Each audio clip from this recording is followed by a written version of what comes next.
Jersey, best place for hot rods. East Coast, don't you know? Just let me drive it.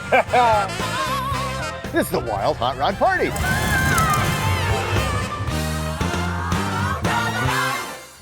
Hi, I'm Dennis Gage, and welcome to My Classic Car. Well, this week I'm in Montville, New Jersey at Rich Conklin's world-famous hot rod farm for Dead Man's Curve Wild Hot Rod Party.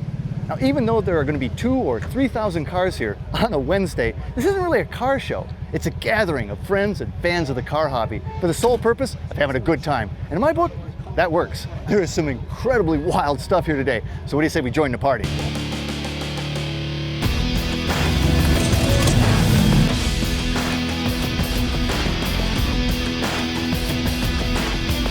I'm enjoying this.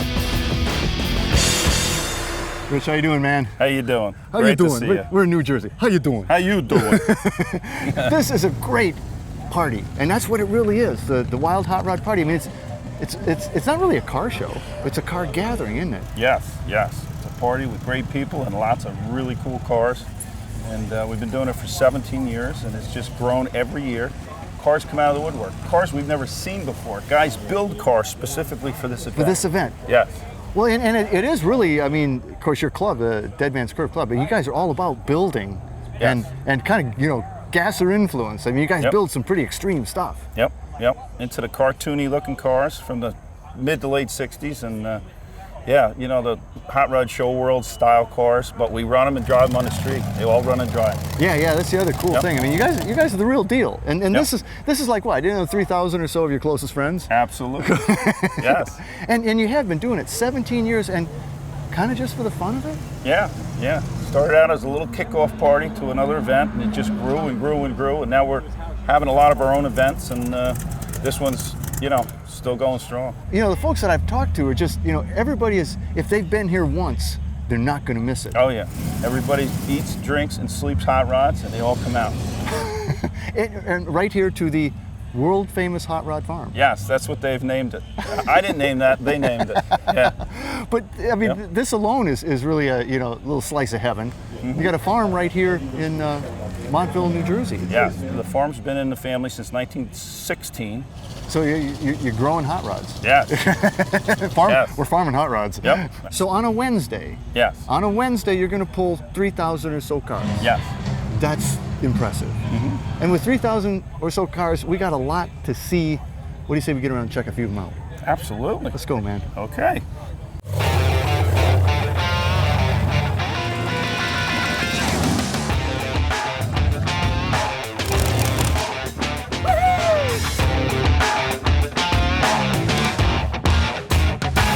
Well, Bill, this is a beauty. I mean, it's a real showstopper, but it's got some history to it. It sure does, Dennis. The original car was called the 69'er. The Alexander brothers, Mike and Larry Alexander, built the car in the late 50s, and the original car debuted at Detroit Autoram in 1962.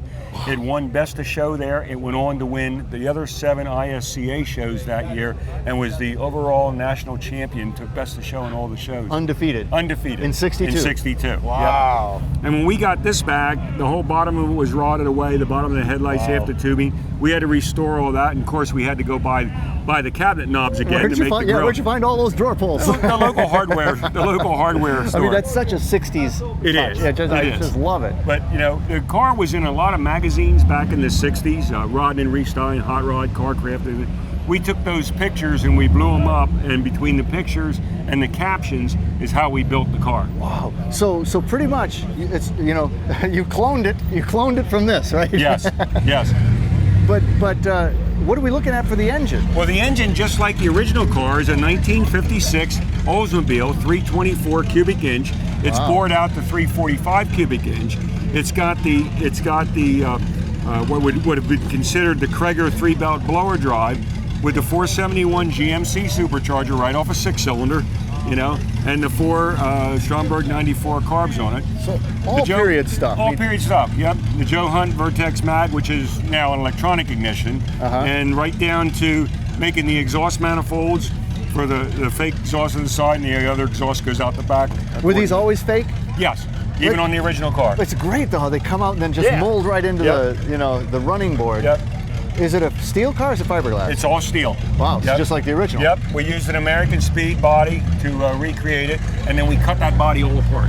There's 4 inches off the bottom of the doors. Of course, we cut the firewall out and changed that. We put a 34 dash in it. Love the and stuff. gauges. Yep. And we recreated it. We recreated it exactly like the pictures. The hardest thing that we had coming up with is the steering wheel. Really, eh? Oh, finding a good 59 Pontiac steering wheel. Yeah. Wow. And a company in California restored And this, that. I mean, not a lot of headroom. She's down. This is a Carson top, right? Right. But well, it's a Carson top, and I'm 6'2", and the owner Chip is 6'2" also. So we dropped the seats 2 inches through the floor, so you can sit in it comfortably, and you look right out through the windshield. Oh, man, she's just a beautiful car. This is nice too. Yeah. Again, just so 60s. You know, back in the 60s, you didn't have key fobs. So what this was, it was a 4-way switch. One way it opened to one door, the other door, and then the trunk.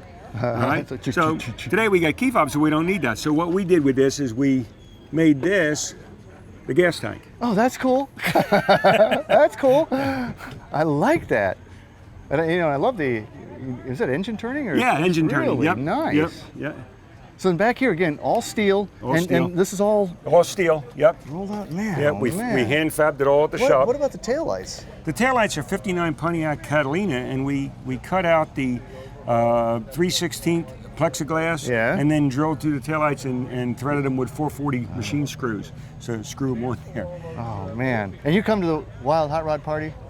Oh Have yeah. you? Oh yeah, you wouldn't miss it, right? Oh yeah, no. This is a blast. Dead Man's Curve is a place to be. It is a place to be, Oh, and yeah. you got the car to be here with. Bill, thanks a lot, man. Thank you, Dennis. 69'er. 69'er.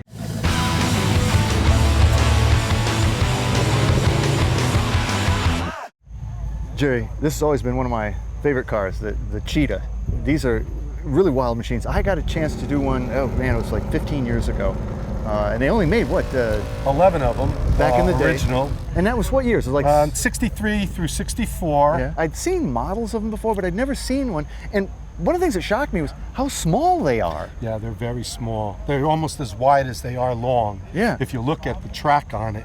And they always struck me as being wider in front than they are in back. They're kind of this reverse wedge. It's because of the rear end of the car, the way it kind of like comes narrows down. Yeah, the windows and the hips on the car. It's like very formed. Yeah. All smooth lines. No straight lines on this car. Oh, I'll say. You know? What a wild paint job. I mean, this thing's, it's almost iridescent. Right. It's PPG, liquid metal, candy lime gold paint. That is a long name. Yeah, it's a 4-stage paint. Now this is a recreation. Right. It's very true to the original, it looks like to me. The only thing a little different, the original didn't have this pillar. Okay. So it was kind of a very flimsy door. Yeah, yeah.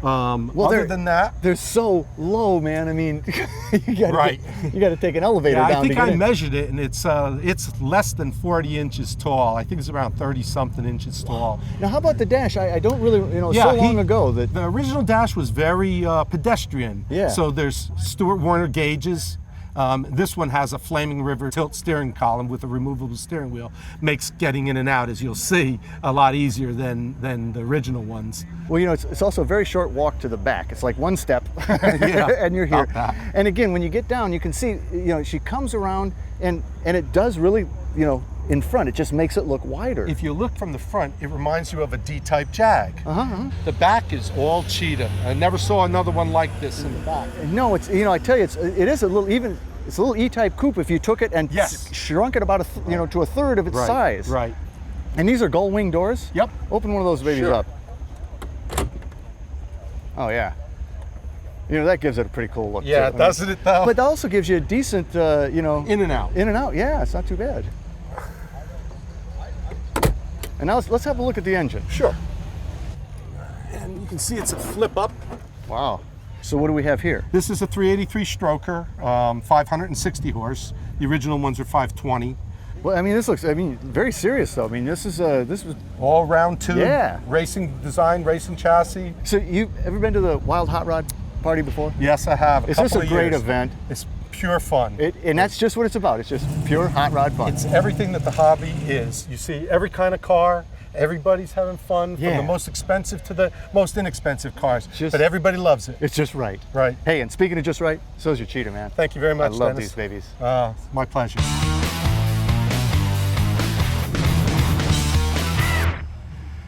Well, Rich, and I guess it's actually English Rich, right? That's it. Englishman in New Jersey. What? Yeah, really. How often do you see that? Well, and it's fitting that you have an English car here. This is an English Ford, but when I think of English Fords, I think of Anglias and stuff like that.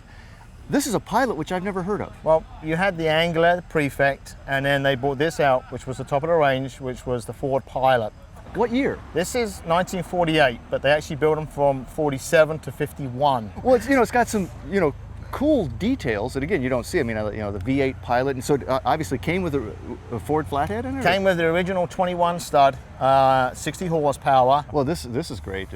Yeah, if you look at a Prefect, you'll see that the tail is missing, but the Pilot has the fin. Okay. Little things, little Well, bit different. things like the headlights seem to hold up pretty well. Yeah, these were made from brass, so they weathered very, very well. They tend to like brass headlights. They use brass for the grille. Well, really cool interior.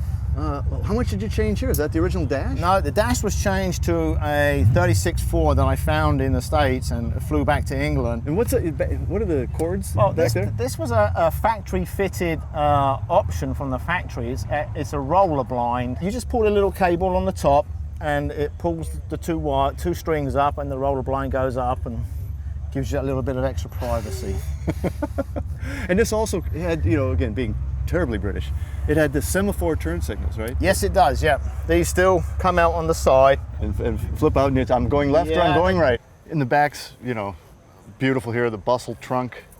I think this is terribly British. Yes, this is awfully British. This was so you could check your spare tire pressure, which is great. Well, there can't be many of these left. No, there's an estimated about 400 in the world.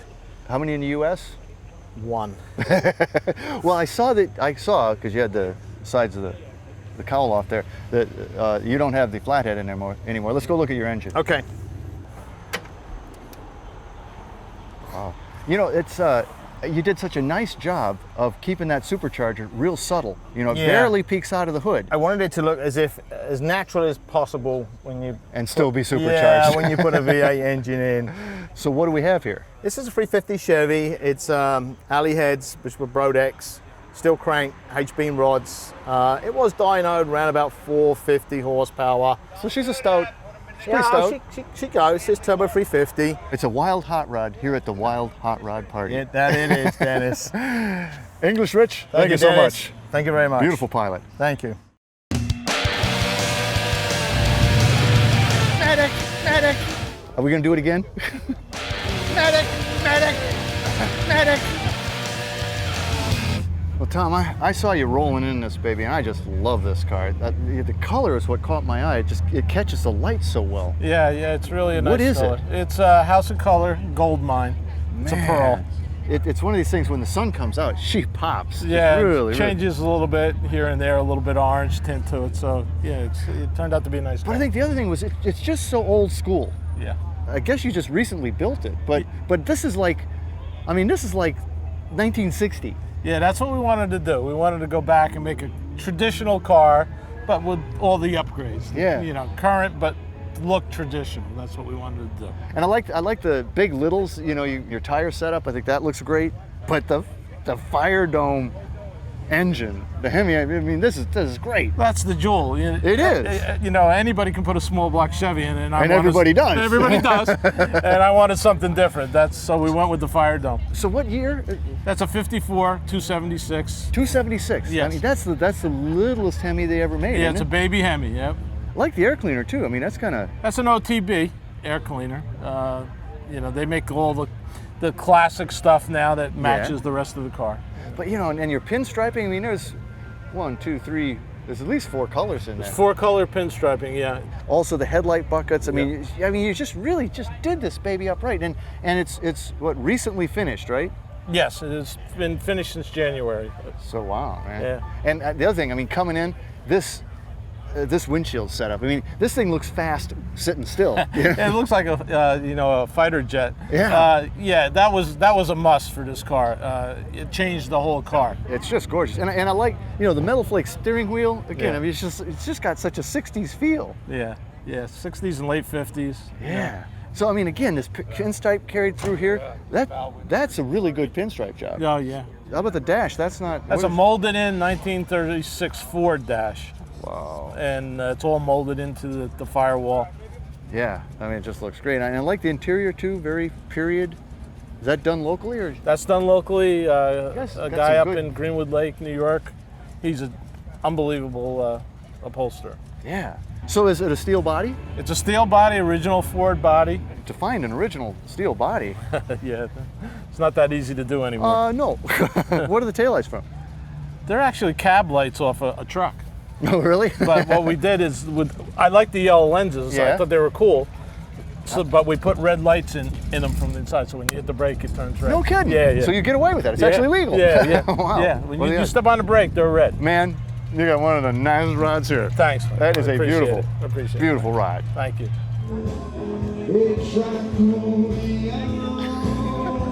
Thanks, man. Hey, did I say this was a party? This is a party. The Dead Man's Curve Wild Hot Rod Party in Montville, New Jersey is a blast.